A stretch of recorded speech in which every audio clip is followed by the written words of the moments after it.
Have here at City Hall, but I know you all are here to see our mayor of the day, Adam Williamson. Adam is a homeschooler, formerly at Parkview, and is doing a great job and has already shown how capable he is. And so if you don't mind, Mayor Williamson, if we'll call the meeting to order. Excellent. You do that very well. Run for mayor.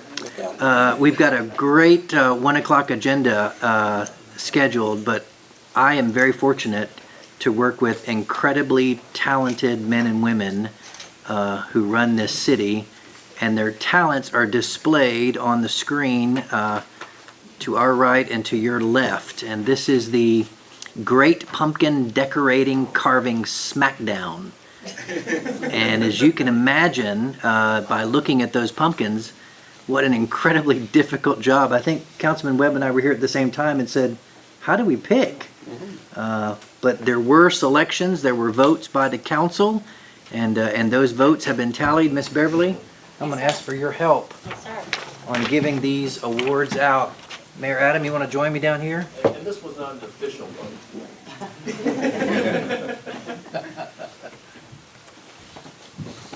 I'd like to say, Mayor, that this contest, the Administration and Finance Department challenged Development Engineering about a month ago to this carving, decorating smackdown. They accepted, so it's been an ongoing thing since. So we had two categories, decorating and carving.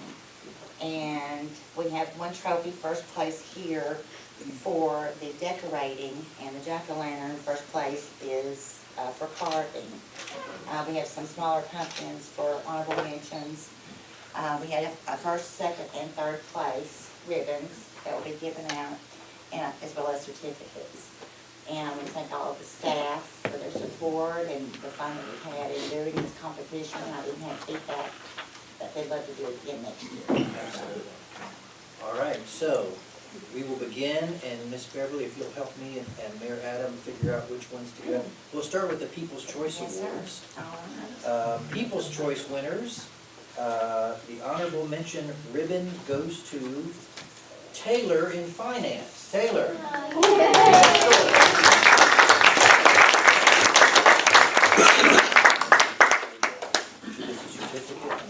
One second.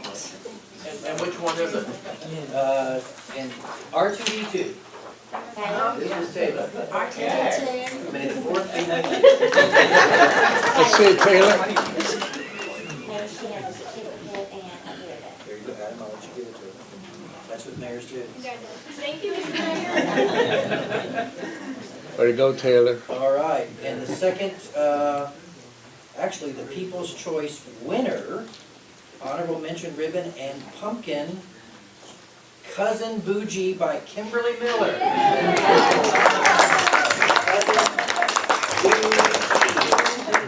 Nice. Well done, Kimberly. There's Bougie. And you get a pumpkin? You get a pumpkin? Thank you, sir. Congratulations. All right, so next we'll go She to, forgot her ribbon. oh, forgot the ribbon, Kimberly. Sorry. There you go.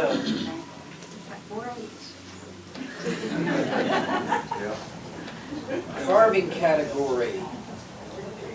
The carving category, third place ribbon goes to Clay McGowan and Ryan Stevens in DES, The Nightmare Before Christmas. And Mr. Clay is out working, or not able to be here. Clay is working, thank God. But- Thank God somebody is. This is his pumpkin, and he will get a second place ribbon. There you go. All right, and second place, the second place ribbon for carving goes to Big Mouth by Chris Miller, the Miller family. Clearly talented. Mr. Mayor? Hey Chris, who was the model for that?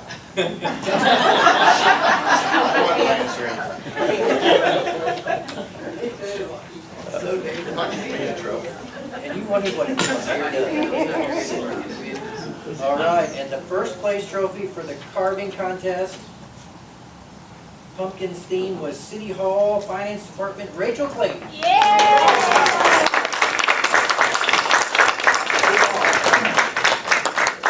This is her. Wow. Wow, look at that big trophy. Yeah. Wow. There you go, Rachel. Congratulations. I knew creative and accountant could be in the same sentence, but. Fantastic. All right. So we have some more pumpkins to give away. So we'll now move to the decorating category. Beverly, you want me to call out the 3 that win pumpkins? Yes, sir. All right. Honorable mention, pumpkin winner Brian Turner, DES, for the pumpkin theme, Bob Ross, Cleveland.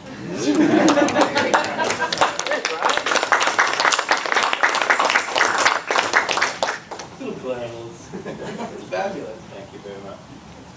All right. Okay, so the next runner-up or honorable mention for decorating was also a People's Choice winner, Taylor in Finance, R2D2. Taylor,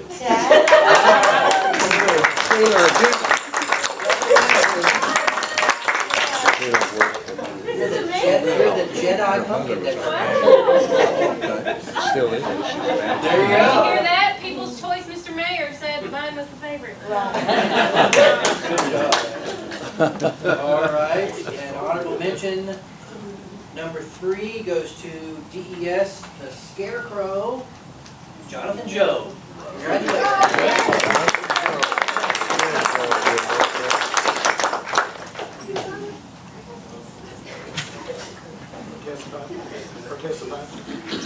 I'm glad that engineering degree didn't go to That's the same waste. thing as a participation award.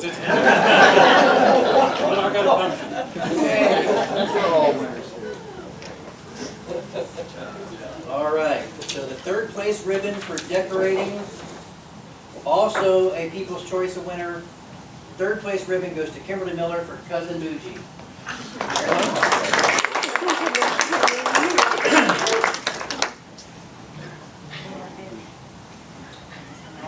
There you go. That's a big 4-H ribbon. Look at that.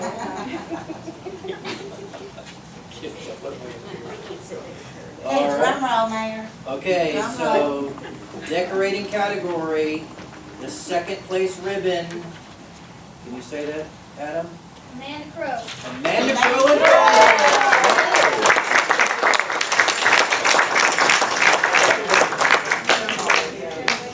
Unbelievable, there was a pumpkin under there. Unbelievable.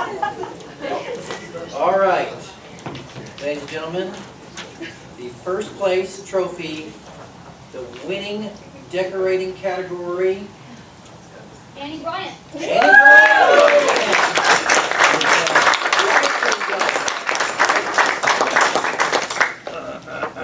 Such talent. Ah, thank you. All right. With 2 first place trophies, 2 second place ribbons, and 1 third place ribbon, the department winner of the SmackDown is Administration and Finance. Woo! Sorry, yes. Y'all be proud. Maybe Better next luck year. next year. All right, Mayor, we're done. We'll go back to work. Thank you, Beverly. I would like to thank Beverly for putting all that together and You're welcome. all the hard work.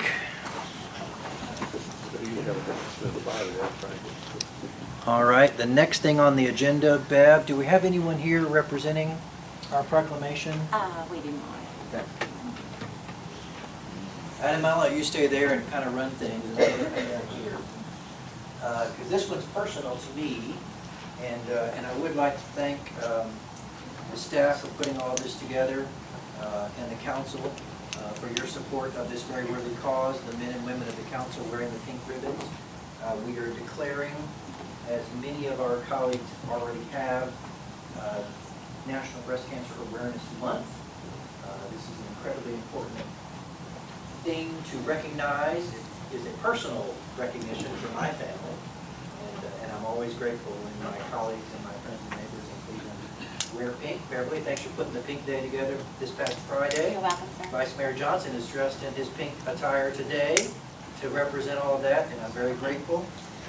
And let me read this quickly. During National Breast Cancer Awareness Month, we stand together with the courageous women and men who've been diagnosed with breast cancer and honor those who've lost their battle to this terrible disease. It's the second most common cancer affecting women. An estimated 1 in 8 women will develop this cancer over the course of their lifetime. And over 281,000 will be diagnosed in the United States just in 2021 alone. Cancer touches so many families here in Cleveland, Tennessee, including ours. It's up to all of us to continue fighting for a cure to ensure that every American has access to the quality health care that they need. Thanks for joining me in this conversation.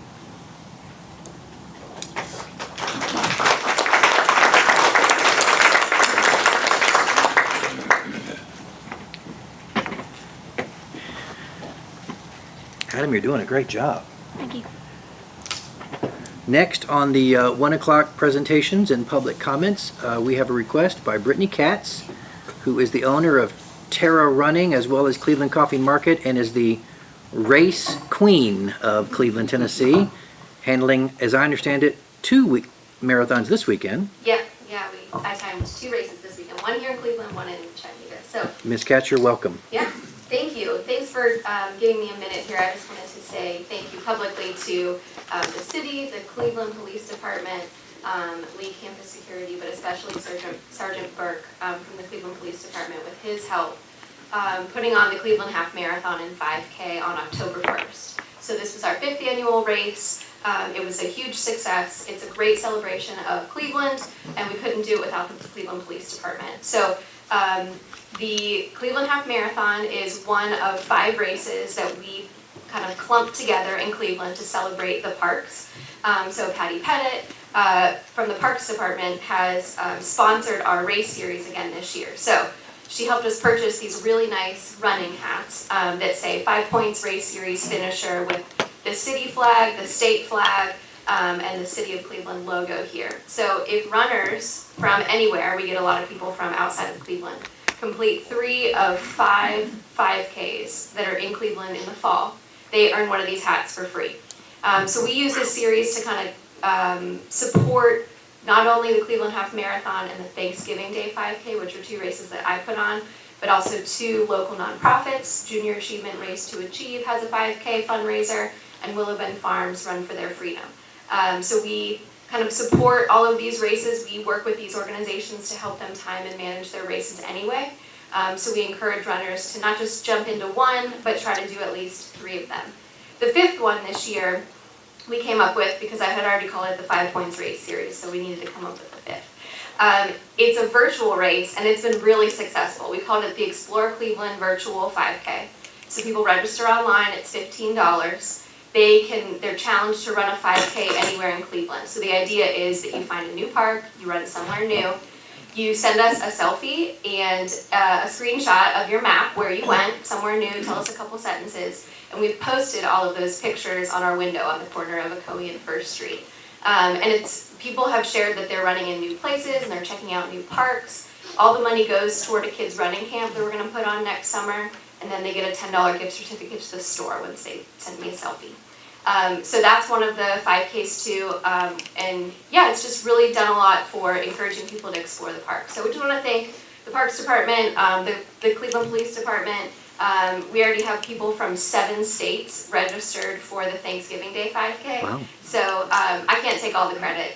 People just travel on Thanksgiving and they like to run, but the Thanksgiving Day 5K has become a really, really big one, very popular, and we hope to show off Tinsley Park and what else Cleveland has to offer for Thanksgiving. So thank you all very much. Thanks to the police department, and yeah, jump in some 5Ks if you too can earn this hat.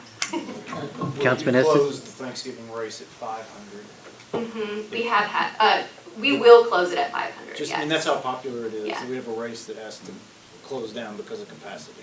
Yeah. Great, Yeah. yeah, great. Yeah, so we'll have, last year we had almost 400. And then I get stressed, so we'll close it down and close out soon after that. I need to run after Thanksgiving. It's Yeah, before. It's It's morning The of morning your of. dinner. Yeah. Do you have any idea what the economic impact of just a race Yeah, so the half marathon, we can kind of gauge that a little bit better. But we have people, we sent out about 30 welcome packets with using Melissa Woody at the tourism department at the chamber. Welcome packets to people who lived further outside the kind of Cleveland metro area than Chattanooga. So 30 people who brought their families with them, all lived outside of Cleveland, Chattanooga, and the Chattanooga metro area. And that's something that we are, post-COVID, kind of the race industry looks a little bit different, but we're always working with Melissa to kind of get people to come from a day trip type area. So we do a lot of targeted ads in Atlanta, Nashville, Knoxville, to get people to come and spend the day. We also encourage them to come downtown and pick up their race packets Friday night, so many of those people and their families stay over. So the economic impact of those races, like I said, Thanksgiving, many of these people are already coming. I won't take credit for that, but we hope that to give them something to do to get involved and to show off kind of the resources that we have here as a city when they're in Cleveland already. One last comment to my colleagues. I know this thing is, I appreciate Tara and Brittany in particular, that she partners with other businesses in town, other organizations. It's not just about Tara. It is so many other community organizations that she partners with and supports them. It's you've added a lot to this town. I know the chamber has recognized that. I think we should too. Thank you very much. Thank you, Brittany. Any other questions or comments from the council? Brittany, we're big fans. Thank you. And as Brittany mentioned too, I can't let this moment pass without thanking Joe and the staff, Chief Gibson, Patty and your staff, Public Works, Tommy and his staff, the two races that were this weekend and the Main Street Cruise In and everything else. It's amazing to see the city of Cleveland and all of our staff working after hours, on the weekends, early in the morning, late at night, closing streets, cleaning up, and we don't take that for granted. You all make our city look good, and so I did want to, on behalf of the council, give a quick word of thanks. I don't have any other requested public comments, but Joe, I see a lot of our friends from the pickleball community. Is there anyone else that's asked to comment or speak before the council that you know of? I'm going to give a quick presentation and then you can probably see if they want to speak after that. Awesome. And how about the two ribbon cuttings? Are you planning to mention those or should I? Go ahead. I was Certainly. As well as thanking the city and this crew for all of your hard work. After hours, we just left before we came to council today, College Hill, and dedicated their beautiful new pickleball courts. I got lost in the kitchen. There's a video of me. I will not claim that that's actual video. It looks like me playing pickleball very, very badly, but it's wonderful to have that great asset and resource in our community. And the College Hill staff, I think some of them are here, just do such a great job. We left College Hill's dedication of their new courts and went directly to Deer Park to dedicate and commemorate officially 17th Street and 20th Street completions. The same staff that works diligently on the other projects worked very hard to get those projects completed and under budget, we were told at the ribbon cutting. The projects came in on time and under budget, so I'm great. $450,000 to be exact. $450,000 under budget, and so the staff is to be commended for that, and I know that the taxpayers whom that money belongs to are grateful, because I know that we are here as a council. Mr. Fivas, I think that takes us to your city manager's report. If any other council members have any comments on the two events we had? Council? Adam? I don't think so. Okay. Mr. Fivas, you're recognized. Mayor Williamson recognizes you.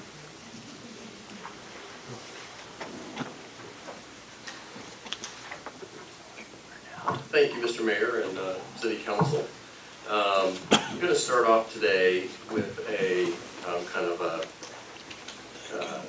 starting the conversation on Tinsley Park. The conversation is about the rehabilitation of Tinsley Park. As you know, Tinsley Park was, I think, started right before 1980 and got done in the early 80s completely. It served our community extremely well, whether it's having several hundred people at the pools every day, whether it's having softball tournaments, and you just talk about all the fun and joy that Tinsley Park has brought us over the time. As things do, they evolve, and if you go out there, the Tinsley Park is in the need of a facelift. We've done some initial starting with working at the dog park, and we have the new playground, and we have the new tennis courts and the new pickleball courts. But there's still a decent amount that needs to be completed over there. And we've talked about it for a couple of years, and now we are getting much closer to moving forward. That rehab, and you have a packet in front of you so you can look at it, and it is also on the screen, will include kind of a redoing the driveway into the park. So from the beginning all the way through, we will probably rehabilitate the sign, or probably do something completely different at Tinsley Park if it's a little tired. And as you see, the design is that the most important thing was to make sure that we have enough parking. This design actually allocates more parking than what was ever there, and I think it's fairly efficient. But right now, if you go out there, you'll see that the parking lot is in awful shape, and that will be completely redone. We will do a facelift on some of the softball, painting, changing out some of the fences, just to try to do that. There's a lot of pieces that are still in pretty good shape, except for some of those older facilities. We're not going to redo the fields. We're not going to necessarily, move the dugouts. So those ball fields will still be in good shape, but just kind of putting a facelift on them. And as you see on here, you have 6 new pickleball courts that are prepared for that area. Moving down, if you go to page 2, there'll be parking. There'll be a sidewalk all the way from where the pavilions are. And so you'll be able to walk from the pavilions along a sidewalk all the way down that windy road, and essentially makes another loop. And then at the end of that, where you have that awful dumpster that sits down there, right there is that we are preparing to do a kind of a plaza area where people that are going to the Greenway or going to the dog park, kind of a gathering space, and kind of creating a place where, kind of a meeting place for a lot of those areas. We will also be rehabbing the pavilions that we have out there, painting, redoing the roofs, probably keeping the structures, but doing a facelift, new picnic tables and all of that. So it's a fairly exhaustive rehab. Want to focus in on one thing, the pickleball courts. While we have our friends from the Pickleball Association here, is that we have been thinking about that for a while, because when you go out there in the mornings, it's just usually maxed out. A lot of the feedback that we've gotten from other communities is that there was a need, and we kind of came up with this design to put them all into one area. With this design, and in talking with the Pickleball Association in the last few weeks, that you have, we'll have 12 competitive courts, and then for just the pickleball, is that you would have, I think, there's usually 3 pickleball courts for every tennis court. So if you have that math, it'd be about 21. So you could have 12 plus 21, you could have 33 pickleball courts right in this area, getting back to the glory days of having tournaments and bringing people to the community. And that's what we're really looking at trying to fan the flames to try to make that. And the pickleball folks are much more in touch with that, and I think that they're going to key on what that means and what that doesn't mean. Now, we are open, that they've expressed an interest in having kind of a center court, kind of the final court, and we're still looking at some different options for that. And those options wouldn't necessarily change this design, and we could do that. If you brought in a professional tournament, you could do something like that, and we kind of know how we would do that, where you can get, several hundred or so people watching a main event. And then we have some ideas on if you wanted to actually have some additional pickleball courts in the future on how to do that. This is just a start. Where we're going from here is kind of giving you the 25% design. If the council reviews that, we will start putting design bid package together, and we would hope to bid it in the spring. And some of this would be done in-house, and some of it would be bid out. And I think that you have the best of both worlds. It serves the community. With the sidewalks in there, it creates another loop within the park that you can walk on, so the walkers. And I think that we're happy to answer any questions at this point. Yeah, Joe, you talk about some of it will be done in-house and some of it will be bid out. Are you talking about design or actual work? The design will be done, the actual work, like the pickleball courts, we can't do some of that. Some of the sidewalks are stuff that are contracted. Black Construction would probably do some of the sidewalk there, and some of the paving would be done by Tally and some stuff like that. But they wouldn't be building the pickleball courts or anything like that. Okay, that's what you're talking about in-house. In-house, yeah, are those things that we're good at, like paving and doing sidewalks with our contracts. I think we're all trying to speed up the process, and whatever you can do to speed it up. That's right. I'm sure it'll be welcomed from everybody. To my colleagues, I've already asked Joe this, but this also includes lights. So not just lights on the 6 we have, but mirroring that, so that it'll be 12 lit. Because I know those were separate issues last time, but that's part of the whole package this time. Yeah. In other words, we won't piecemeal it. Joe, the increase in parking is due to reorganizing the lot, right? Because That's right. people are parking any place. They're not lined, and this will give more opportunity for more people for parking, right? Yeah, there's about 30 plus more parking places on this design than probably what is out there now. Taking people and letting them park down the side street area. So it does provide more parking than what was in the original design and what is there now.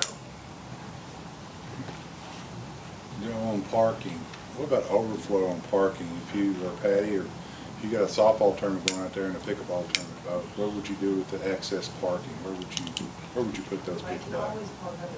That's right. Okay, all right. Any other comments or questions from the council? We think that we have a preliminary cost estimate that's somewhere in the neighborhood of about $1 million, which is, I think, pretty good bang for your buck on redoing this. And I think talking to Sean, we have a way to fund that. And I think I heard Mr. May's comments loud and clear, and I think some of our friends at the Pickleball Association are going to talk about some other exciting things.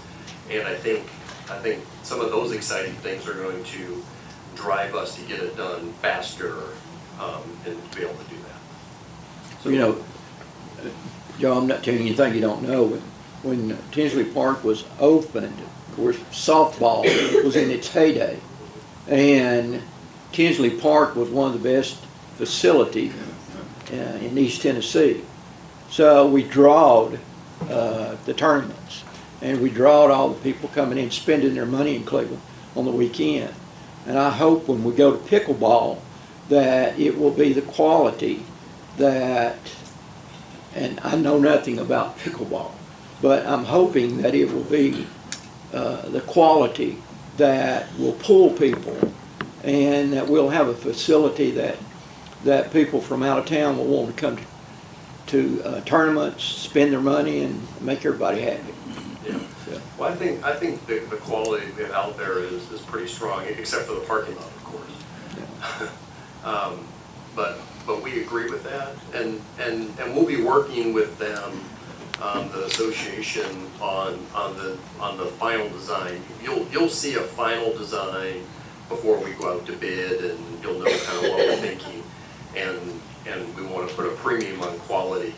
And there may be conversations that there's some really cool adaptive things where you can do, putting open air grooves over some of the courts, and we haven't taken any of those off the table, and we just need to get into that with them, depending on the Well, cost. I think while we're into it, we need to really build something of the quality that it will show that that we'll be proud of it, but we'll draw people from outside the community. The people that are probably here in this room, I would encourage you to ask them that question. I've asked them that, but I want you to hear it from them, is I think they'll tell you we have a great opportunity, but they've seen where what the qualities you're looking for, and they'll be able to guide us that we want to be Good. In that level. Good. Speak to my colleagues, you know, we were talking earlier today, both at College Hill and at Deer Park, about quality of life. I know, Mary, you the one that picked up on that and took it a whole lot deeper. We're finishing up Mosby Park, we're finishing up the Civitan, we're redoing Tinsley, the soccer complex is on the schedule for next fall. I mean, it's just one project, good project, quality of life, community, the Greenway, right after another. I get lots of positive comments about the attention that we're giving this part of our jobs. And this is great, Joe, really, really appreciate it. And to my I'm not colleagues, even the so- main event, these folks are the main event, so Yeah. you can, they're here as a resource for you, and I would encourage you to ask good questions of them. And with you, Mr. Mayor, I'll turn it over to Certainly. whoever. Is there a spokesperson for our Cleveland pickleball? Please, if you'll We've got, okay. introduce yourself, and we're happy that you're here. Mr. Mayor and distinguished council members and everybody from our community and the pickleball community too, my name is Rich Lively, and I just want to say I'm the new guy here. I just moved here in May with my wife after spending 30 years around the world in ministry and missions and pastoring, and coming here to this area specifically in the middle of a new job that I have all over the whole Southeast. And of course my daughter is a junior at Lee University, so we wanted to be close to her because she's my baby.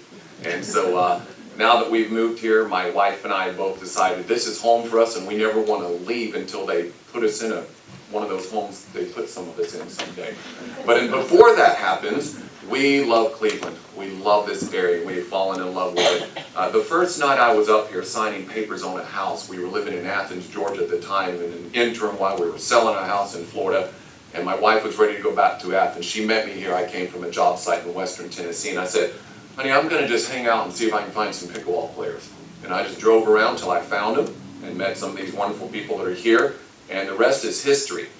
I want to just share with you a little bit about, as our city manager shared with you, to just speak on behalf of the pickleball community here and talk about just why pickleball is something that we should be investing in, and we already appreciate being able to see plans like this and just give you some ideas of what we have planned for the future here in the Cleveland area. Pickleball only started in 1965 with 4 bored grandkids who wanted something to do, and out in Seattle, Washington area, their parents said, well, take this old badminton racket and this old net and go out there and do something, and thus pickleball was born. And here we are about 50 years later in 2022, and it's grown from 4 bored grandkids to 4+ million people playing. And that's just a very conservative estimate. The shopping numbers alone put it closer to 9 million that are already playing pickleball now. It has been called the fastest growing sport in America. And the projections have it being at 40 million participants by 2030.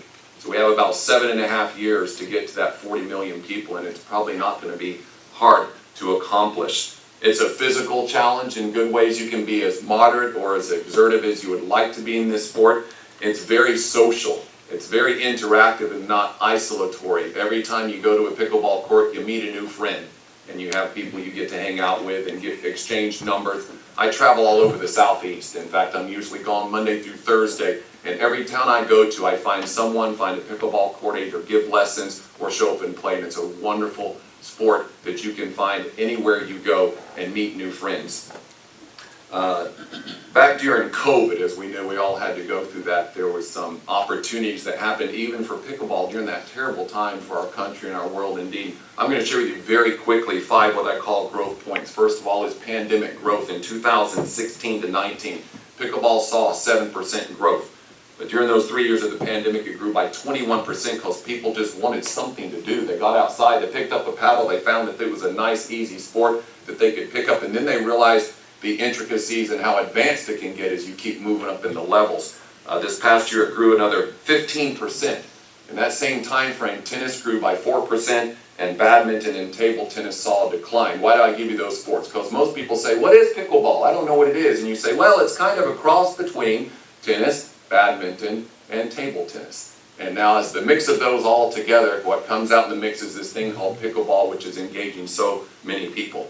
It also has generational growth. One of the knocks against pickleball has always been, that's what my grandma plays, or that's what my granddad plays, or everybody over 60 plays and nobody else does, but it's not true.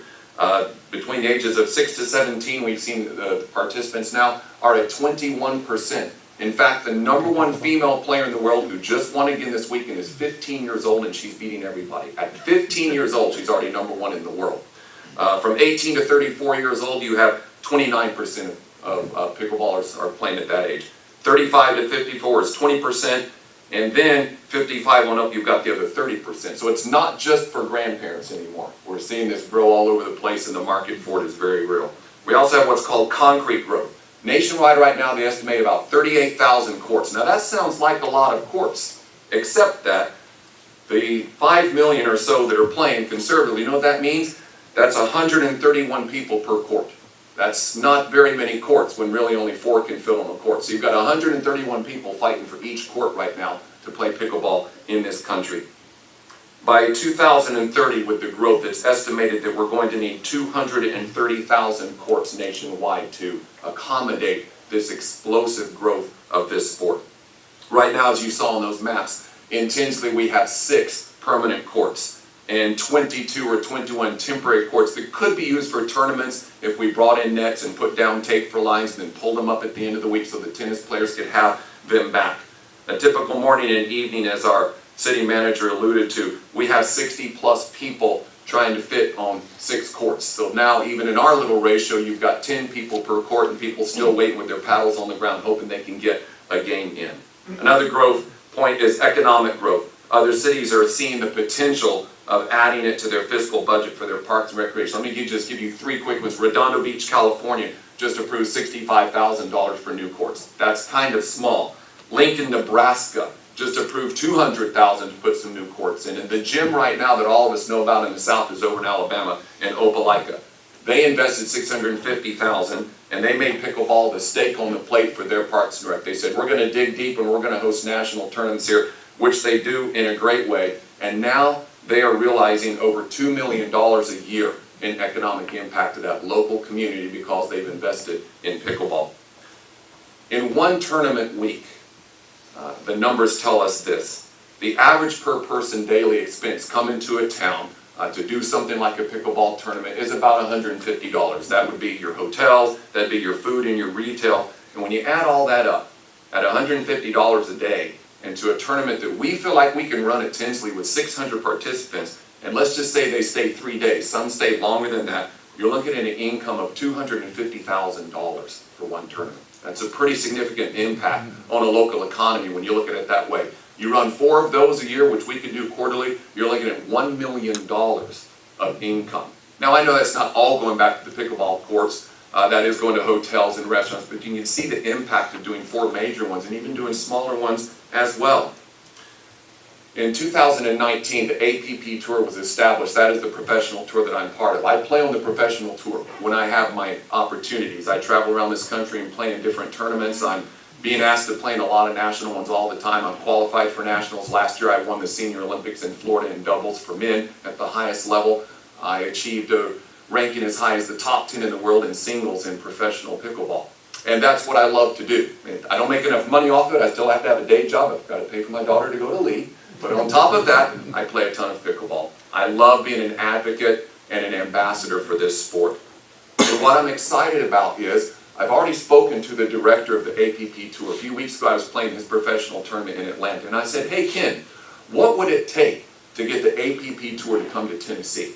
And he said, we've been looking for a partnering city that wants to do this with us. I've been wanting to come to Tennessee ever since we started. We just can't find anybody.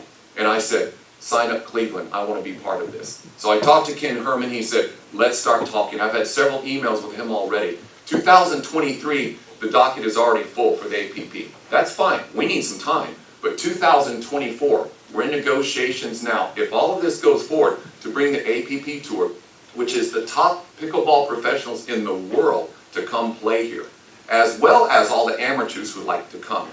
Typically at an APP tournament you have around 600 players. The only reason they don't have more is they go to a lot of places that don't have the right amount of courts. If we could have these 12 plus 21-ish temporary and have other backups, we could bring what's called a Tier 1 event.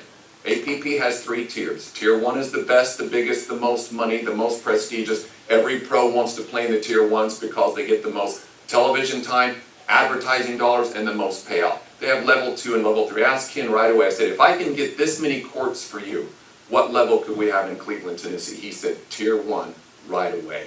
So it's not like we're having to play single A ball and double A ball and finally make it to the majors. We're at the majors if we're ready to move forward on this. I think it's exciting to think that not Nashville, not Knoxville, not even Chattanooga, although I love the whole state of Tennessee, but Cleveland, Tennessee has the opportunity to be the first place to host the APP Tour. And that's what we would love to do.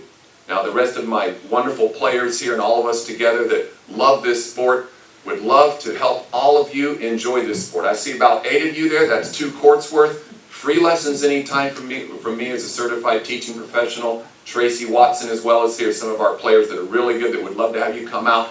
We'll provide you the rackets, the shoes, well the paddles. Bring your own tennis shoes. We're not going to provide that for you, but we'd love to have you come out. I was excited about being at the ribbon cutting this morning over at College Hill. I'm looking forward to a ribbon cutting at Tinsley Park for a world-class resort facility where everybody wants to come play. Not just the APP Tour, but we could be hosting regional and sectional qualifiers for national tournaments right here. Thanks so much. I'm excited. I love Cleveland. I love pickleball. I love being part of this community. Thank you. Thank you very much. Members of the council, questions? Councilman Webb. You may have answered the question, but how did it get the name pickleball? There are several urban myths about that. What about the dog?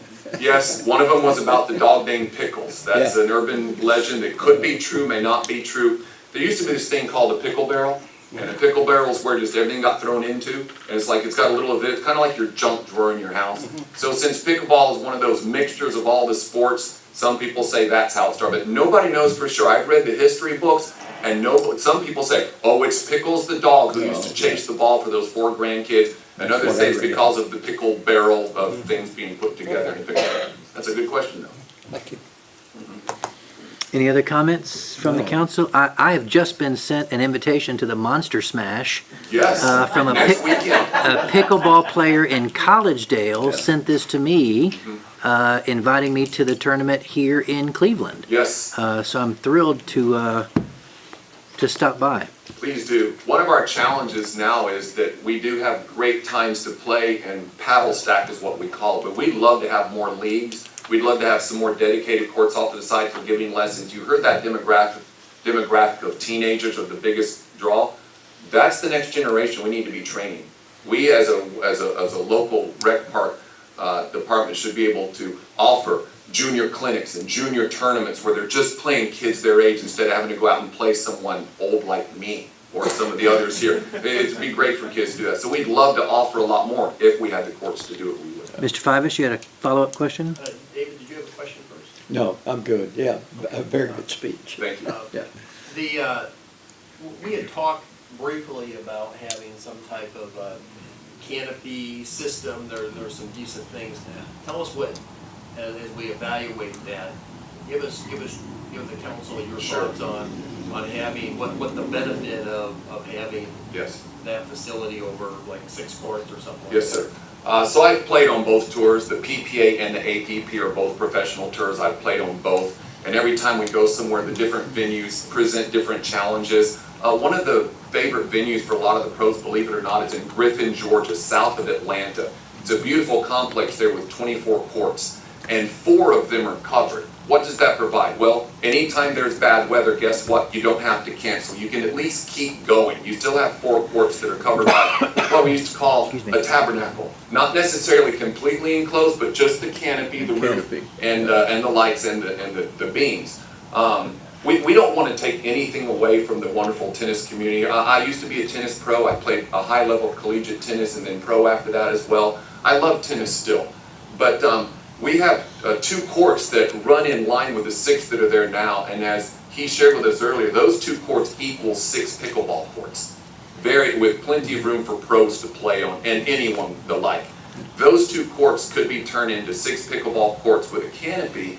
That takes us up even a higher level with the APP because they realize that we have a backup for weather. And then, as our local CPA did so well this summer when I moved here, even for the indoor tournament, utilizing a lot of indoor places, those are your backups for your lower level amateurs. And yet what we'd like to do is say, hey, by the time you reach the medal rounds, you get to play on that canopy if it's bad weather, it's just too hot or crazy, especially for the older generation says, hey, we need some shade. And then if you get to the gold medal match, not just the pros, everybody gets a chance to play on championship court. We would love to have that. That would put us way above. We have other ideas to make it the #1 place that all the pros and amateurs say, we want to go back to Cleveland every year. Yeah, the 4 examples that you gave us on cities and their investments, I noticed that all 4 of them was less than $1 million invested. And we're talking about a total investment neighborhood of $1 million, right, John? Includes the parking lot, yes. Yeah, so we should be at the level that. That's why I wanted to share those numbers with you. That we're not talking about a $10 million program. Right. We're talking about that would really take us to that level. And then, of course, would really get us on the map.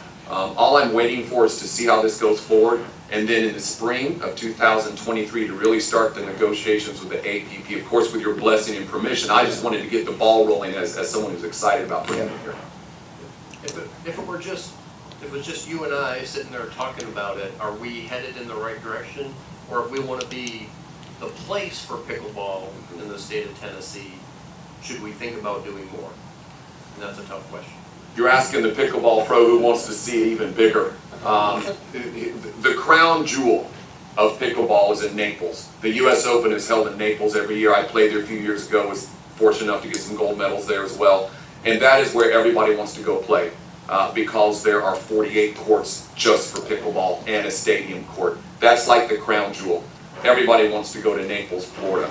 I know we're talking right now of 12, maybe 6 more under Kennedy, which is 18, and then you've got another 20 that could be temporary just for the tournament. But yeah, I mean, we really want to put this thing and make it the prime rib on the plate. You could go to the next level. But right now it's a good start. Is it 12, 18? Honestly, if we had 18 permanent dedicated pickleball courts and the potential for another 20 temporary for a big time tournament, we would attract every major amateur tournament in the Southeast. And then on top of that, professional. You have to understand, nothing like what we're talking about right here exists in Atlanta, a city of millions of people. Doesn't exist North Georgia, doesn't. The closest again you can get is Opelika, Alabama. That's the best one in the southeast. And then the newest one that they just added to their courts is in Daytona, and they have 48 courts dedicated, and they have 8 under a canopy. Wow. So that's kind of what you're looking at if you're comparing to some of the communities that have said, we're going deep into pickleball because we see where it's going. How many courts are in Opelika? Opelika has 24 courts, I believe. We've got to beat Alabama. Permanent? We have to beat Alabama, right? Again. That's a good point, yes. Again. Yes. That's Auburn, that's Auburn. Doesn't matter. It's Alabama. Do these courts all have to be in the same location, or can be different? No, they could be throughout the moved city? around for, around the city Do we if there's have other them at Avery parks, Johnson yes. I Park? mean, it's kind of like the Olympics. You kind of have this Do we have venue here and that pickleball at venue Avery there. Johnson Park? If we had that Are there pickleball opportunity, then you courts can out say, hey, all of these levels play at those 6 courts, all of these levels play. Even Dayton locally has 2 different places in town. Some of us are playing in a tournament there in just a few weeks, and they do that. They have, okay, all these levels are at these 6 and those levels are at that, and it's literally like, half a mile up the road, but they do that. That is a possibility. Well, for instance, you were talking about the covered, Yes, ma'am. and of course College Hill is inside, so that could be used. Well, the problem with that is that that's a gym floor that's slit, it's wooden, and you have to use a different ball. Touring professionals would almost refuse to play on that, would need to be at least, but that is how that would be backup for really bad rain. And the APP does do that. They say, hey, how many backup gyms do we have in town, just in case it's the worst weekend of weather ever? We don't want to cancel everybody's tournament. We still want them to get to play for that gold medal. Yeah. Yes. That's why I played so bad today, was the floor. Yeah, it's all flooring. I agree with you, Mayor. We'll get you outside, we'll fix that. I could do much better. So in this facility, if you got a championship court, I don't know if anyone can hear this thing. If you had a, There you go. if you had a championship, I don't think so. If you had a championship court and a few other, another 6, then we're getting really serious. Yeah, we're getting to a point, again, when I talked to Ken Herman from the APP, he said, well, what do you have now? I said 6 courts and 21 temporary could be used just for the tournament if we get the permission from the tennis community. And he goes, okay, 21 and 6, yeah, 27, 28, that's close. He goes, we could still do tier 1. They go some places where they only have like 16 courts and they cannot accommodate that many people. And again, realize if we have more courts, the bigger the tournament, the more income to your local economy. Then that number I gave you, 250, goes to 300, 350 every time you host a tournament. Right. But let's talk about just the weekend play, Sure. just the association. Let's say if you had 18 courts and a championship court. I'm going to let, Blake is really involved in CPA, he can answer that better than I can. And what we would want to know is 18 overbuilding, or would you just take in the pickleball from Chattanooga and Yes. Athens That's what it is. and everyone? And you guys are the experts. Blake Kondo, President of Cleveland Pickleball Association. Right now, our ladder league, we're playing 30 people on 6 courts on Sunday afternoons and Tuesday evenings. And we have 30 to 40 people on the wait list to play each week. Mm-hmm. So right now, we could fill 12 courts with our league play, only utilizing 2 times a week. We can't do youth clinics, we can't do drills. Instructors don't have court space to instruct people right now. So 12 courts, we could hit capacity within a year. So really, we need 18 or so just for the local community. So we're not adding that many more courts than what we really need for the community to get to this tournament level. And one thing that hasn't been mentioned is once you get this APP tournament, this high-scale tournament, other major tournaments will want to come and use the same facilities. Not only that, when the pros are at their APP stop in, say, Atlanta or Cincinnati, that week beforehand, they'll want to come and do clinics. And now you have pros wanting to use our facility, paying us to use part of this facility, maybe 6 courts to do clinics and lessons. And you draw people in from other areas when the pros start teaching just because of the names. and the sponsorship monies and stuff, so. Blake, do you Yes. have a lot of former racquetball players that become We do, we got a pickleball? couple sitting right over here. I noticed them. I know yes. Daryl is a racquetball Yes, player. Daryl Rose is also. Turner Jackson and Yeah, Brent Paul, yes. Hall. Yeah, we have a lot of crossover from racquetball, a lot of crossover from tennis. Softball players, especially if they caught or played infield, translates very well to hand speed, eye-hand coordination. Soccer players, their footwork translates very well to this game. So yeah, people are coming from all over. It's a sport. My parents, I don't want to tell their age, but I call them super seniors. You know, Chuck? they're still playing, and, Your dad and won for my sure. kids Chuck play. We Condell? actually have Yeah. 14-year-olds that play in our league, Chuck was at College and they're Hill. playing with 70-year-olds and beating them sometimes, and sometimes the 70-year-olds beat them. But you know, we have. I think Marian's probably our oldest. Does anybody know? Yeah. He's mid-80s. Joel Sherlin's in his 70s. He beat me today. Yes. Badly. And so, Chuck Condo's in his 80s. yes, he is. I wasn't going to say that, And but you I'll let you look a lot like Chuck Condo, I'll I tell you did. that. A shrunken version. I thought I'd mention that. The good thing is, we got a catalyst here that can bring all kind of attention to our city because of his background and being in the top 10 in the nation. Plus, you know, we have two individuals that won the state of Tennessee, and Pat Inslee, Yes. and also Denny Collins. Well, you also have a national champion in Tracy Watson. I met Tracy She's a today. Senior Olympian national champion Yeah. also. So And we then have several. Pat Wave at and us, Denny Tracy. won the national in Birmingham. Yes, a couple years back. Yeah, a couple of years. Wow. So I wanted Tracy to wave at We've us. got a good beginning, Mr. She's in the Manager. pink, she's hard to miss.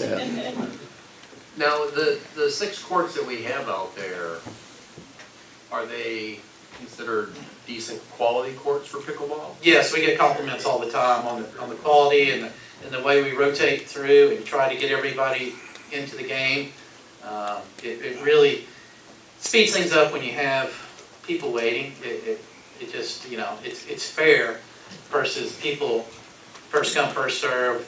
The surface plays like, Oh, the surface is exactly what we want. The spacing's perfect. You know, it's faced north-south correctly. That's a problem with some courts. They don't do that. The lighting is I adequate. think we got lucky on all those things. Well, sometimes it's better to be lucky than good. So, Keep it going, keep it going. Do we get people from out of town coming to this play every day? question is do we get people coming from out of town? Absolutely.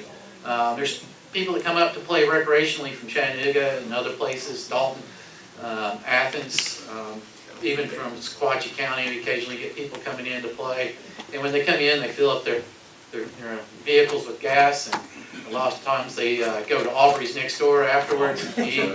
And so they are spending money. There's a family of 5 that plays 4 or 5 times a week from Harrison, and they almost always bring 3 vehicles and they go out to eat afterwards. So it is a real effect economically. Councilman? Joe, have we looked at if there would be some economies of scale by building more than 6 at the same time we build these 6? Well, my question is, when I get up where Blake is, was gonna be, if the council would like us to very quickly come up with an alternative design, and we could look at the cost and see if you can do it all at the same time. Yeah. Obviously gonna cost more. If the council is intrigued with the message from our friends, we can pull that off probably in the next couple weeks, certainly within the next 30 days. I personally see no downside in looking at it. Same here. That'd be good. Yeah, it's all positive. That'd be Yeah. good. Yeah. All right. Thank you, Mr. Condo. If you have any other questions, I'll be around. You can contact me anytime. Thanks very much for the presentation today.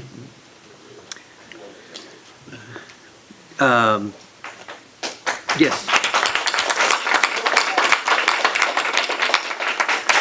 Mr. Fivas is indicating that concludes that portion of his report. There are some other things, but if anyone who would like to no longer stay for the rest of the meeting, now's a great time to make a break. I would like to introduce and say thank you to Gary Davis, Mayor Davis's office, being represented by Adam Lewis. We're always happy to see our colleagues from the county bringing over the checkbook to partner with us on projects. We're always grateful. Pumpkin carving contest, do you? Do you have pickleball courts on? Oh, Enough. not enough. All right. So, thank you.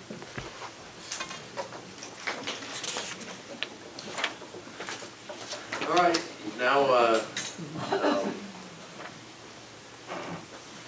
back to the regular business. One, item B, downtown parking pilot project. We've had some discussions with some of the business owners along McCoy Street on the parking. It seems to be kind of the real tipping point of parking. And one thing that we would like permission to do is to do a pilot project, is to change the hours of parking from 2 hours to 1 hour, which would allow more, it's more efficient for us to enforce, because you need to have whoever your enforcement officer is only to be there for an hour to go and see the cars and do that.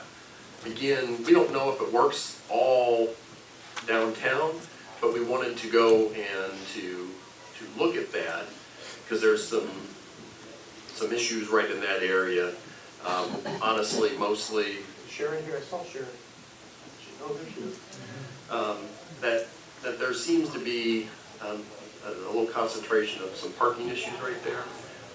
And I wanted to get any feedback, if you would allow us to just try that out, just put this, the only thing that would happen is the signs, instead of saying 2 hour parking, be 1 hour parking. And, you know, we would start with probably some warning tickets to begin with, and then do some normal tickets to see if we can turn that parking over a little bit more right there.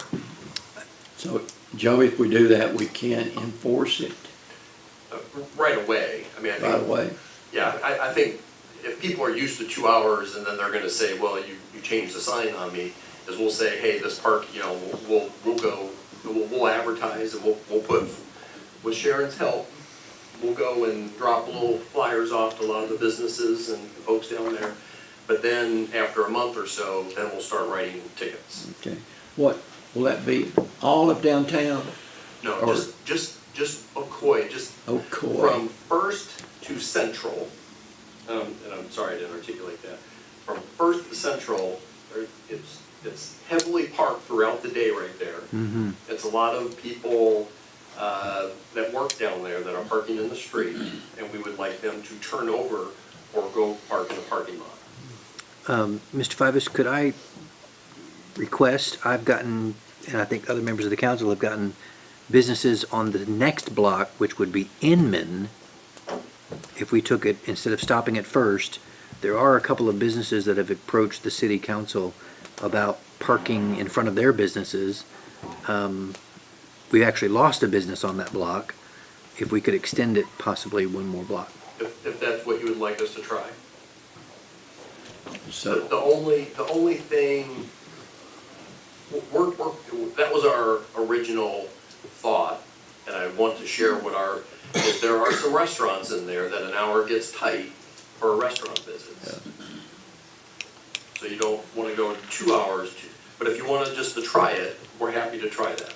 So you're the only restaurant, And let me articulate. Yeah. It would be 1 hour parking from on Ocoee Street, from Inman on Ocoee Street to Central.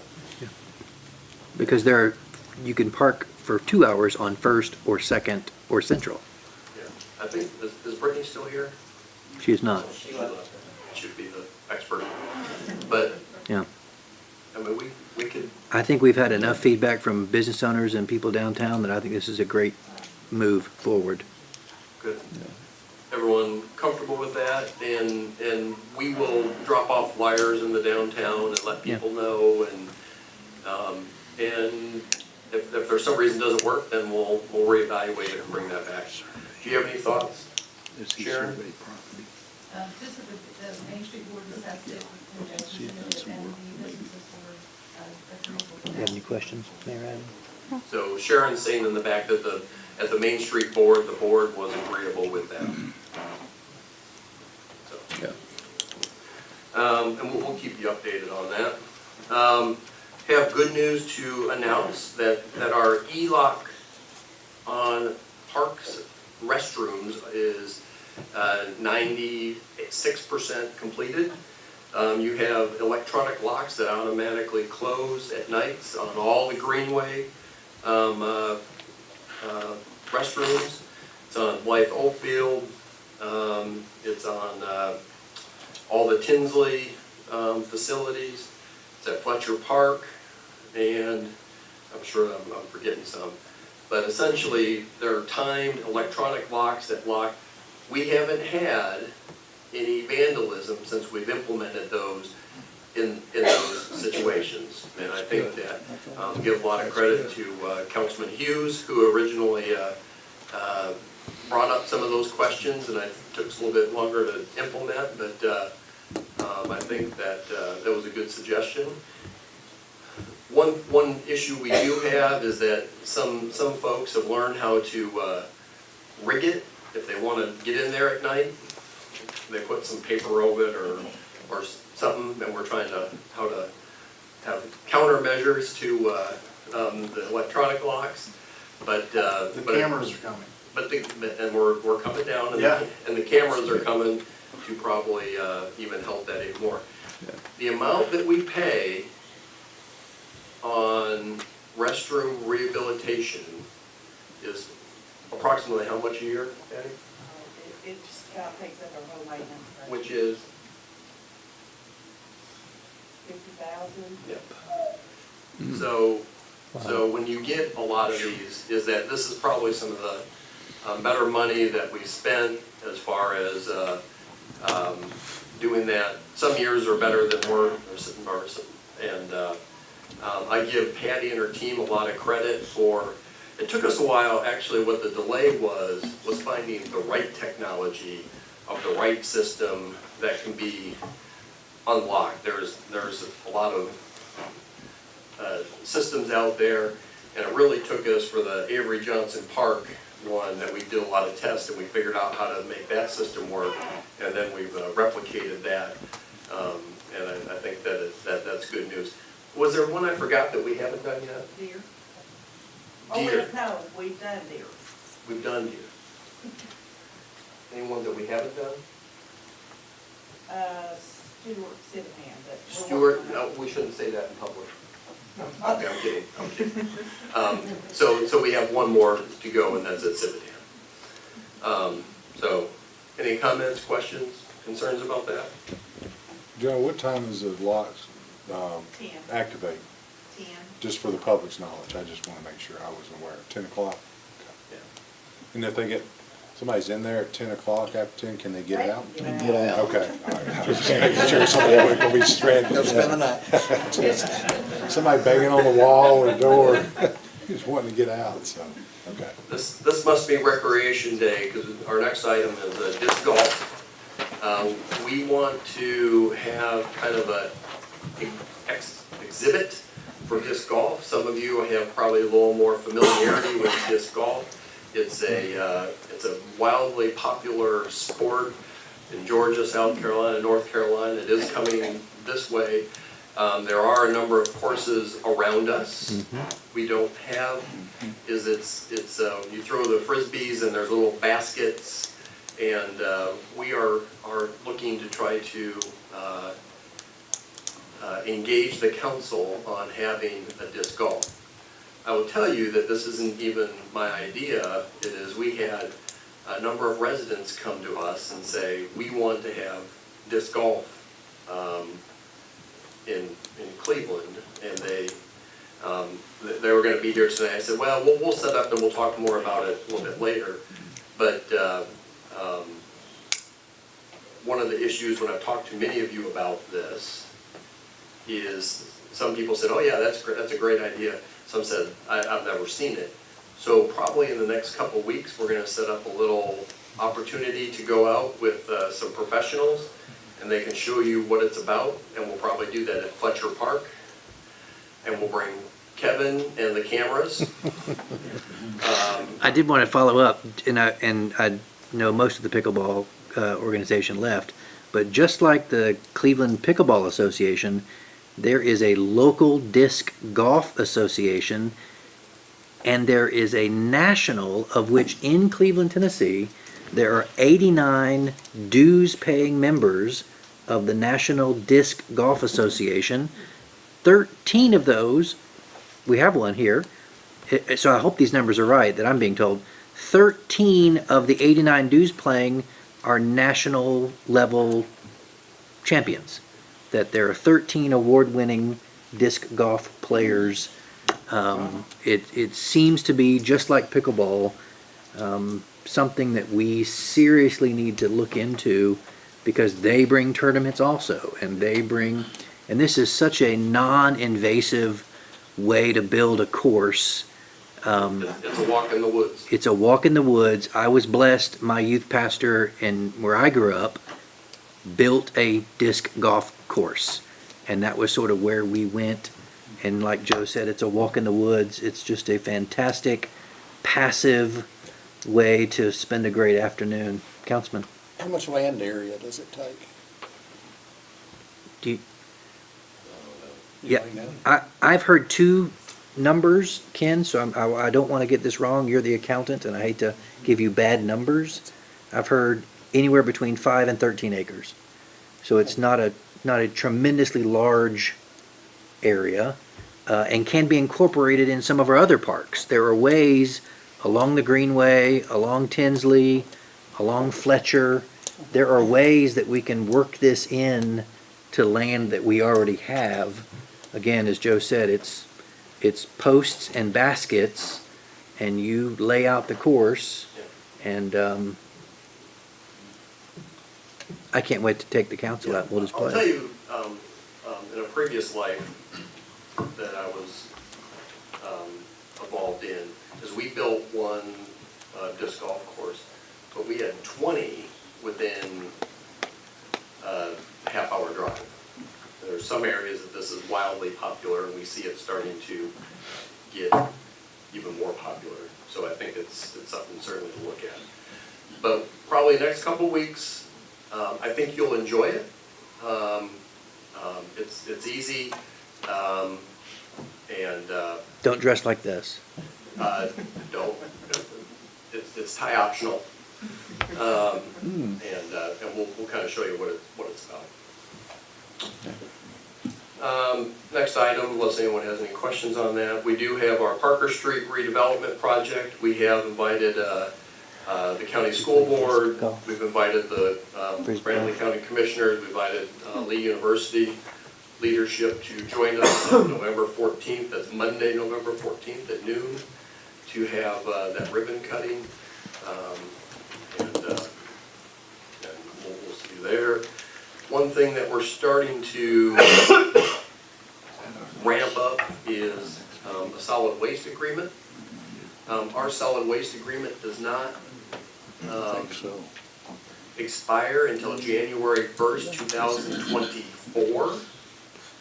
So you still have about 14 months. But if you bid that out, it's not something that if it's, we expect, with looking at the market, that the rates are going to be variable and probably higher than what they are now, when that shouldn't surprise anyone. But you have to have your bids probably complete a good 4 to 6 months in advance, so that if there happens to be a new company, is so that they can get ready, that they can start new service on January 1st. So we're starting that. If anyone has any suggestions for the bid, I've already conveyed to a few people that we will probably bring the bid package to everyone, so you can look at it and see what, have a conversation on what services we want to supply. I think the last time we did this, there were some questions of what should have been in there and what shouldn't have been. And we'll probably try to be strategic with it on trying to get the lowest costs. Many providers now are going, and what they will say is that they're going to automatic service.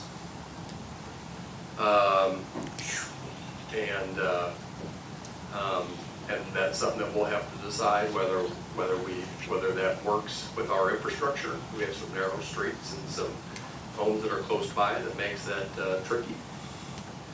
So a lot of difficult things to work through with that, and just want to make sure everyone knows what's happening from the first time we start into that conversation. G, street cut ordinance. We are drafting a new street cut policy. We had some, that this would be more than just changing the rate. It's how we would do that, put more restrictions on and more communication back and forth. And we'll certainly share that with council coming up. The purchase of 260 Inman, as we've discussed a bit ago, is we've had some back and forth conversations with the owners of that, which is the county. I think there's an interest in there in having a conversation. We plan on giving them an offer in writing this week, around the high 300s, potentially. There is an interest from people that are doing the former Moore building next to it to purchase that. And so hopefully things will work out, and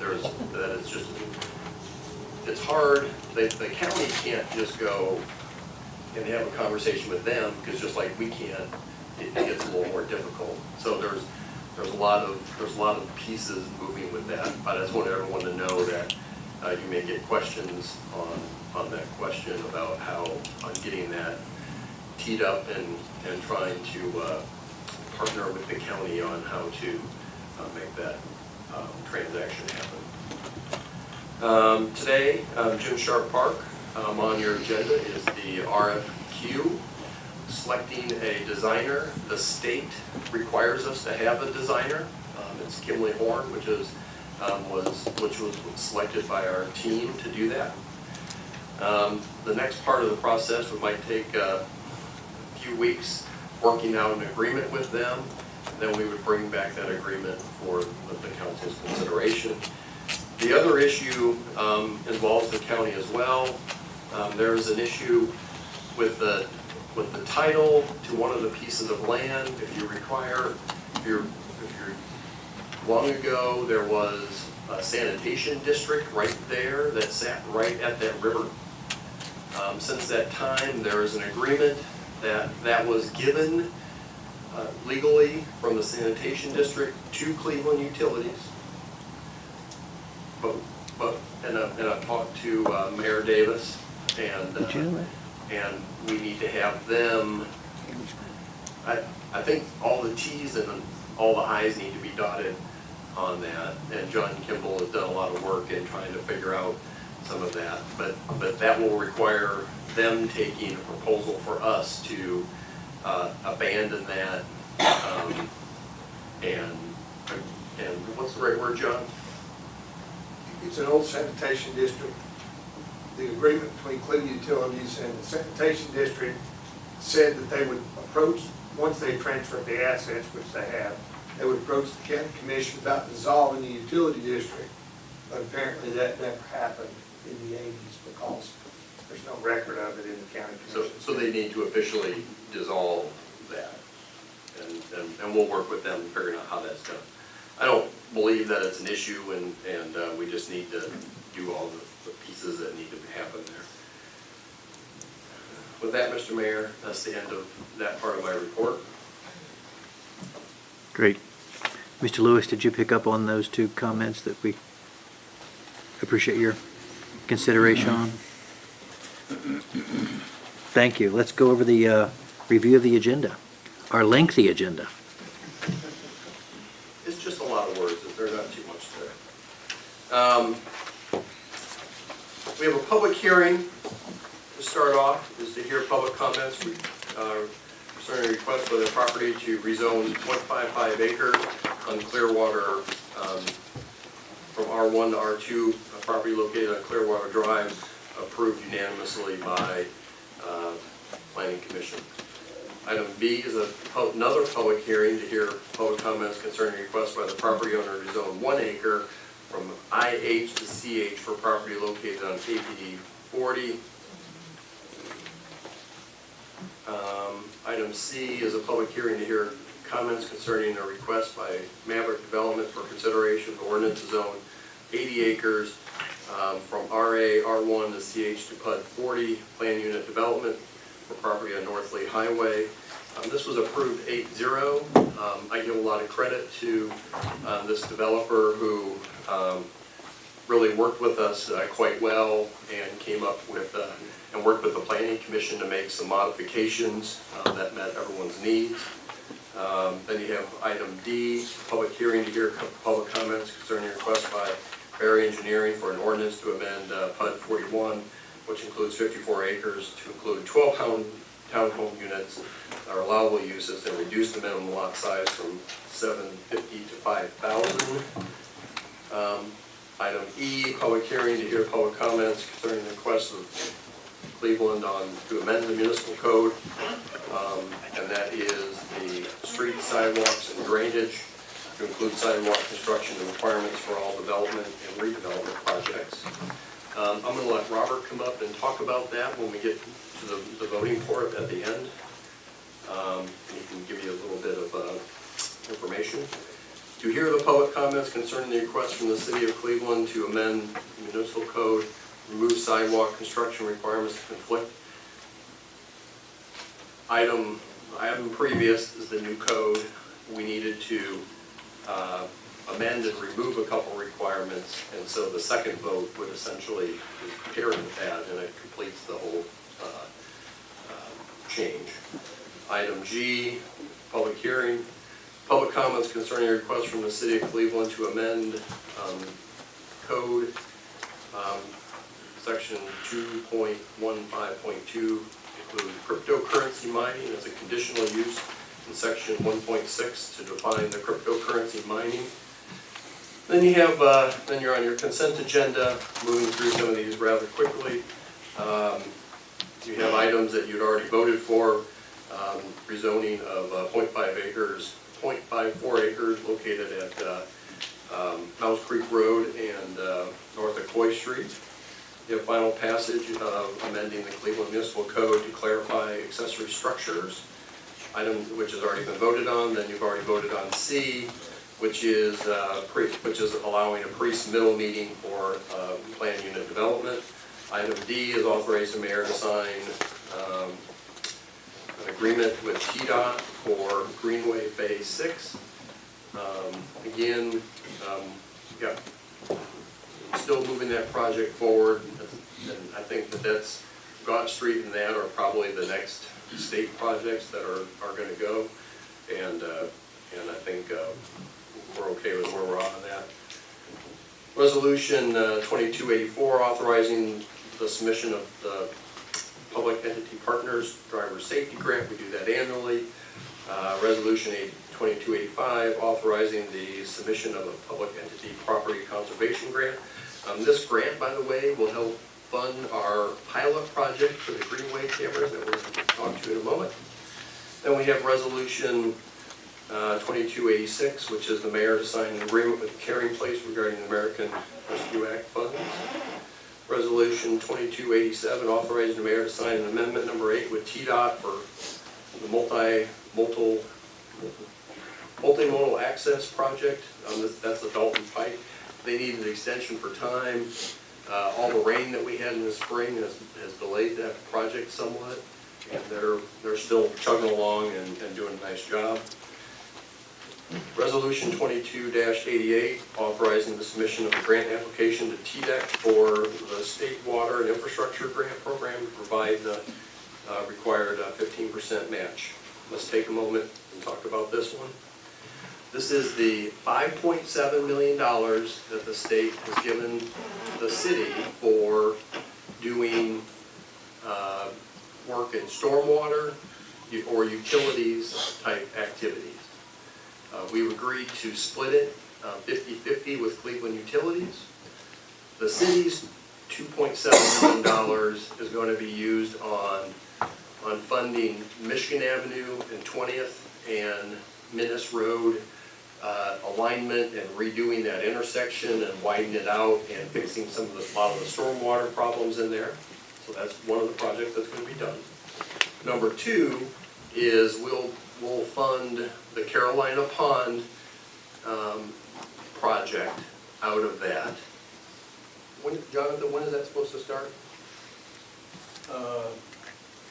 Mid-November. Mid-November should start. Can I chase a rabbit on that? I went by Carolina Pond yesterday. I can only remember one other time in 16 years I've been paying attention that it's dry. It's totally dry. If you've never been by there, I've never seen it like this. What a great time to start construction on it, right? I mean, boy, you could knock a lot out, so. You know you just jinxed us. Sorry. But the third one is a project that's coming from, is that we've gotten a way for it to be funded, is the Peerless 25th Street intersection, right there in front of Ace Hardware, is that we can fix the drainage that goes underneath the river there, and we will expand the road, so you'll have some more lanes in there when you do that. So this grant will help us with those projects. Then there's, so. Joe? Yes, sir. Yeah. What is the timing on the money when we get the money? What, how fast we can spend it? No, we can spend it fast. As usually, we can spend it faster than we get it. So, you're talking about 20th Street and Michigan Avenue. So, is that gonna hold that project up or speed it up? No, at the previous meeting, we have a design engineer that is designing all of the stuff, and that should probably be completed. Will they have bid drawings by January? I think so, yeah, because Kathy has to have the money totally obligated by. Yeah. It has to be 26. It has to be like totally designed. So we'll have the bid documents ready hopefully in January, and then we'll be somewhat and ready to bid it out at that time. And so they would probably, under that timeline, probably begin early spring, mid-spring. So- This grant doesn't, they let you forego the NEPA and all that environmental, so. Yes. it's a So matter- we don't have to wait on any of that? No, this is so much. It's not gonna be another No. sidewalk? 20th Street Park. Okay, We should have a contract Yeah. in 60 days on March 1st. 20th Street. We should, if we're supposed to. yeah. Grant contract. So, yeah, so, in other words, it's not gonna hold the project up. We don't, as far as we know right now, we don't have, like the TDOT projects where you have to do the NEPA, you've probably heard this 10,000 times. The NEPA design, right-of-way construction is, none of that matters, is we design it and we put it out for bid and get the right-of-way that we need. I don't think we'll need much right-of-way.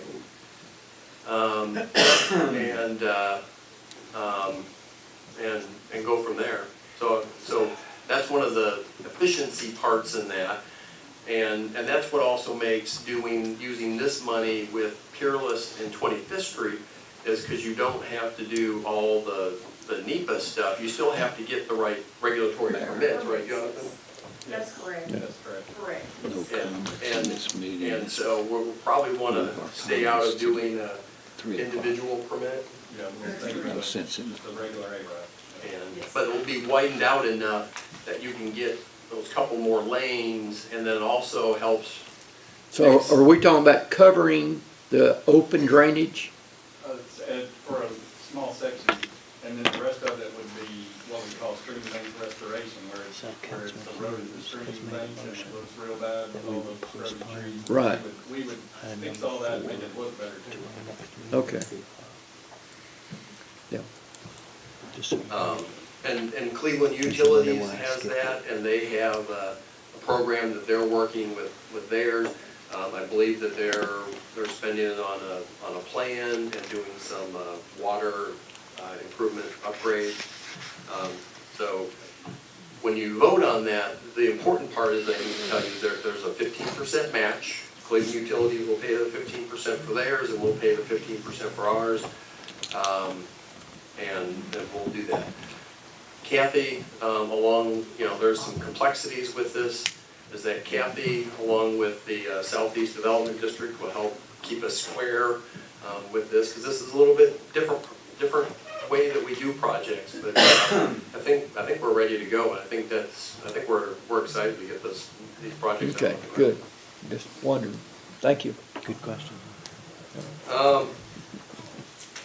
Resolution 2289, authorizing the mayor to sign a contract with Southeast Development District, authorizing the mayor to sign a license agreement with TDOT on the Gott Street.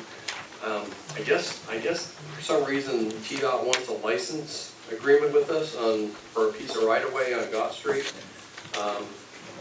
We're still trying to figure that one out. Okay. But if they want it, we don't want to slow down that project. We'll do the license agreement now, and then we'll figure out how to deal with it in the future. It doesn't cost us any money. It's just the only thing is every year you have to review the license agreement, and we'll have to figure it out. 2291, supporting the application of a transportation alternative phase 6 for the 23 funding cycle. It's an application. Resolution 2294, supporting an application for the downtown improvement grant. Basically, I'm trying to do some facade grants. Yeah, some facade grants. The corridor, right where, what are those buildings? I can't remember.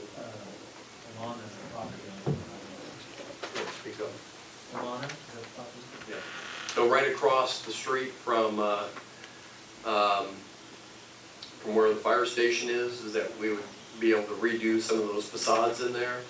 And that's what the grant would allow us to do. And declaring some inoperable vehicle surplus for the Cleveland Fire Department for training purposes. And then we have the summary bid for the Mosby Park Pavilion Amphitheater.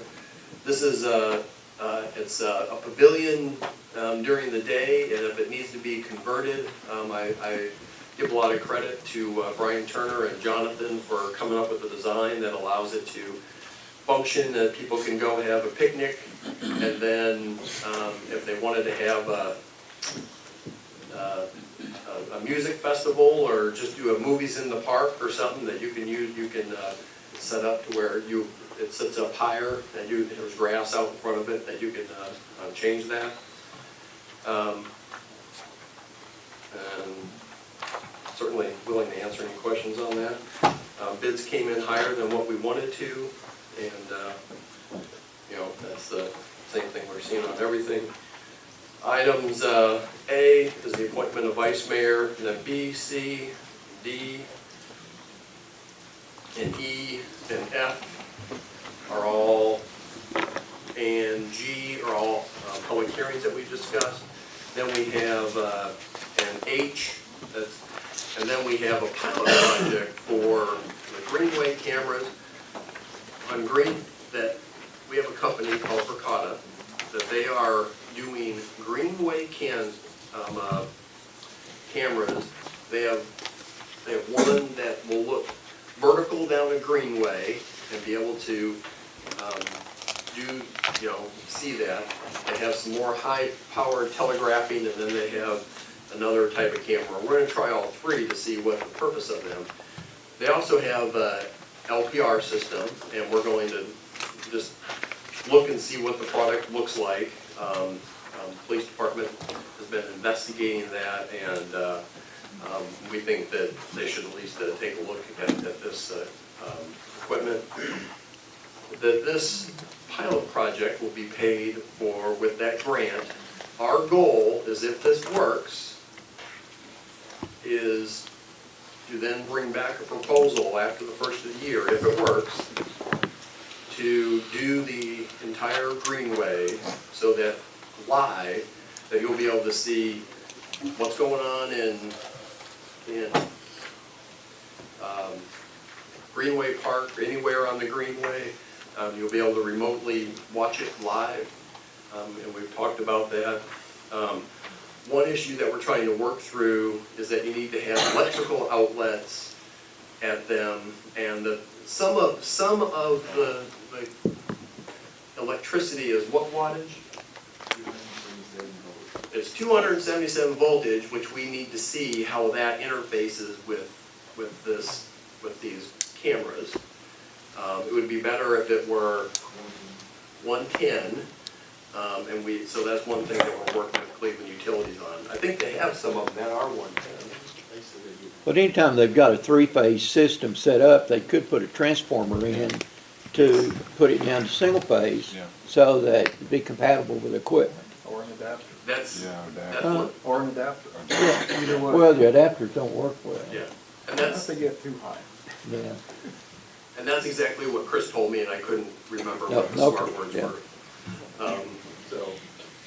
And there's obviously a cost with that, so everything's possible, it just may increase the cost. Yeah. And then you have the approval of the city options for the property acquisition of the right-of-way on 11120 Valley Head Road. Mr. Mayor, Robert wanted to talk to everyone about minutes on the sidewalk stuff. And we're happy to do that now, unless there's a need to. No, I think now is the time. Mr. Varnell? Thank you, Mr. Fivas. Mayor Williamson, any questions, comments? No. Cool. Mr. Varnell's going to tell us about sidewalks.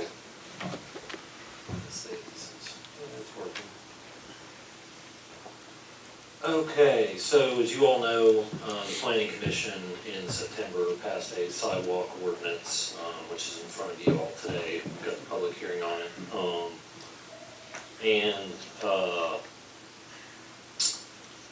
I just wanted to go over a few points with you all. It's kind of the same talk we had at the Planning Commission level, and just some facts, and then give you an opportunity if you've got specific questions, and I'll keep it brief. But you know, the first thing we think about, and you all know this, this morning we were at 17th and 20th, this body is committed to building sidewalks. But why are they important? And keeping pedestrian and motorists separated, safe from each other, that's probably the most important things. They enhance mobility for all people. It's not just specific to those who have cars or whatever. It's mobility for all. Sidewalks help promote wellness, activity, connectivity, and they give us a stronger sense of community by connecting the networks in different ways. And you can see Axon Drive on the bottom left. That's at Cleveland State, a very pedestrian-heavy location. It's a ditch right now with narrow shoulders. And then the difference is that's 20th that we just finished. Beautiful sidewalk, new construction, looks great. And it gives it a different curb appeal, a different effect. So what's the connection to development? Because what we're talking about is building sidewalks through the development process. The built environment in our streets, our sidewalks, they're the backbone of the community. We all use those to get to where we're going, and they form the framework of the body of the city. It's design oriented, creates more attractive transportation facilities, and this is a community investment. Building sidewalks during initial construction is cost effective, and it saves massive taxpayer dollars. When we go back, as we did on 17th and 20th, we had to retrofit the sidewalk into an existing subdivision. And As many of you know, it took 10 years to go through an environmental process and through a design process. And then once we started breaking ground, half of what we thought was underground was in a different spot. So doing it up front, everything's placed correctly, you know where everything is, and it's probably a fourth of the cost. So, the real question is, what kind of city do we want to be? This is a map of existing sidewalks, if you can kind of see it in the pink, in the city. And I found some articles from 1909 that talked about new sidewalks constructed. They were done so by the citizens in front of their own house at that time. If they wanted sidewalks back then, that's who did it. And so you look back at the framework those people constructed originally that we still utilize today and build upon, and you think in 50 to 100 years, what are people going to be saying about us and what we did and how we cared about sidewalk connectivity with our infrastructure, with our entire transportation network. This process, obviously, I've been working with the Planning Commission now for 10 months, and I know it's taken more than 12 months of discussion. It started before I was there, and we've continued it. Several meetings. An ordinance was drafted. We took it to the Planning Commission and handed it out to some of our community partners, builders, realtors. They've all read it. They've submitted comments. Our Planning Commission submitted comments. And then you guys are certainly aware through grant workshops and other programs we do, one of the top issues for just a normal everyday citizen is the construction of sidewalks. They want more sidewalks. We've heard about it for years. The memo on the right is one we took to the Planning Commission, which I shared with all of you on Friday. This goes through, and I'm just going to kind of briefly go through a couple of pages, but it kind of shows, we originally took the ordinance in August, brought it back in September. There are a total of, I believe, 16 different comments between Planning Commission staff, our Ocoee Region Builders Association, as well as our realtors provided different comments. Those comments were addressed within the ordinance that's in front of you today. This isn't just staff saying this is the way it is. We worked with our partners in the community because they're massively important in what we do, and obviously this impacts them as much as it impacts us. And we took their comments, we adjusted some things, worked hard to kind of meet with them, and you see things, and this is just for kind of reference. Everything in red was stuff that was marked through gone. Some of the blues, additional language based on certain criteria. It should give you perspective that this memo, it was a working draft, and that's what you have to vote on today is a clean draft, but this was a kind of a working document as we went through it. Just more pages here that show you kind of the consistency. Throughout the whole document, there were changes, additions, different things that we looked at. So I added one more slide at the end of this. This is 20th Street, Carolina Avenue, and same exact location, a couple years apart. I think it's a 5-year difference, the pictures. We've got a ditch filled with whatever, and nowhere to walk on 20th Street. I go down 20th Street every day. Anybody who tells you that people aren't using it, they're not up there, they're not looking, because there's always people on these sidewalks now. And that spot right there goes right over the hill to Mayfield School, and I know the schools have been happy to add sidewalks to their transportation options as well. So, we want to get from that to that, and that's what we're working to do through this process. Happy to answer any quick questions if anybody has any, or I'll. Yeah, Robert. Yes, sir. I know y'all worked extremely hard with the home builders and everybody that's involved trying to work out, and I appreciate that. Yes, sir. Existing sidewalks. Yeah. Do we have a program that they're inspected? I know at one time the people that's got our liability insurance through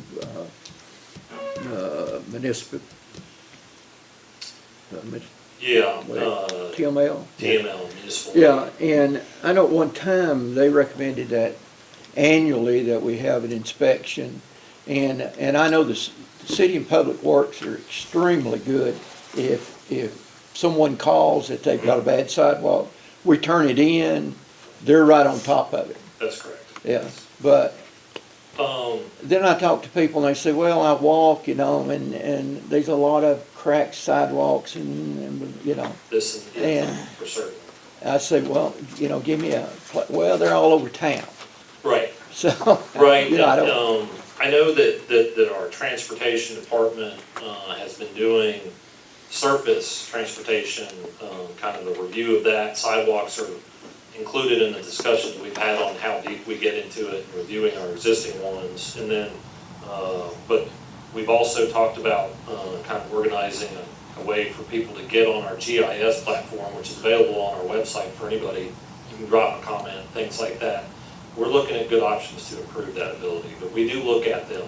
And in fact, the first thing I did when I began working with the city of Cleveland back in 2019 was help replace the sidewalk over here on Ocoee Street, just south of Inman. We replaced the section there that had some cracks and issues that we received a complaint on. But do we know how many miles of sidewalks that not exactly, but we have in, Yeah, we have a comprehensive sidewalk, what's the right name? Condition survey that we know, with pictures and GIS points on our work and on time, you know, when they have a downtime, they'll go and do a few squares. So we have all that data, and if you go over to Centenary Avenue, you'll see little spots all over right now on Centenary. well, sitting near Ocoee and some of them that's highly visible, you know, that, but I just wonder about in some of the older neighborhoods, you know, where we've got sidewalks. yeah, and those are definitely things that I know Public Works works through quite a bit and from that perspective, so that's. Thank you. Yes. Any other comments? I want to encourage anyone that if there's something, if they contact us, we put it right at the top and usually get it done within. Oh, I know that. I mean, it certainly, But we do know- I mean, all of us, you know, have brought locations of bad sidewalks, and then Public Works, Black or whoever's doing the concrete work, extremely fast on replacing and Yeah, we're redoing. fast to react, that's for certain. We want to be on top of it. Yeah. Any other comments or questions from the council? Councilman Estes? Yeah, I don't want it lost on, one thing I've learned on the planning commission is how some of our regs and sub-regs don't line up, and I really appreciate some of our votes today right before this. I appreciate the detail that Robert has put in to make sure everything is in agreement and alignment with our zoning as well as our codes and our sub-regs. Sidewalks are mentioned throughout our different documents, and they have said different things in the past, and so this is certainly overdue. Really appreciate it. Yes, sir, thank you. And I'm certainly glad that the planning commission, Robert, and everybody worked with home builders. Yeah, we took a lot of Orba comments. I mean, Yeah. if you go through, see the documents. Yeah. Councilman Cassidy? Yeah, Robert, you mentioned one thing that brought a point up about schools. Yes. And transportation stuff. Yes. Is that sidewalk program addressed like Stewart and E.O. Ross to have sidewalks because of, you know? Well, you know, yeah, good question. And one of the things, all of our schools are going to be situated on roads that, you know, at least in some form or capacity, the Greenway Sidewalk Master Plan that we're working through will be included. Correct. Because those schools are kind of epicenters and in the state, you know, and especially here through my discussions with them, it's vitally important for just bus services to have those connections around the schools. So we're looking at all the areas around all of our existing schools. Schools that kind of branch out from there to kind of let it grow out in That's that correct, area. yes, sir. Any other comments or questions from the council? Mr. Varnell, I would be remiss, a couple of slides before this on the red and blue pages, for not complimenting you and the staff on working with the Home Builders Association, working with Orba, working with members of the Planning Commission. There was a huge amount of work. At the same time, there was a huge amount of cooperation and compromise. I think I learned this some time ago. If everyone is a little unhappy, it's probably pretty good. Not everyone won everything they wanted, but however, it's a fantastic, like you said, working document that has been brought to a level, as Councilman Estes mentioned, in agreement and in cooperation with our current rules and regs and ordinances.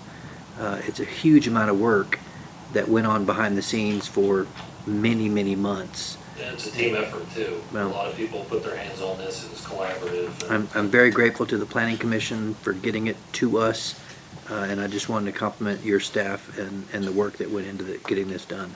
Thank you. Any other comments from the council? Mr. Varnell, thank you.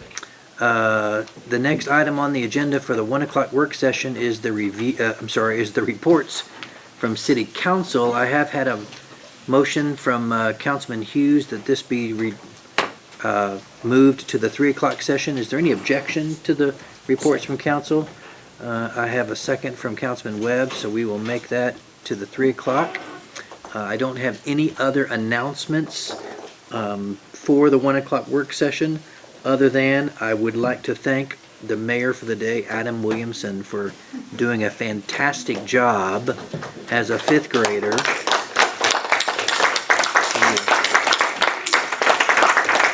We are adjourned until 3 p.m.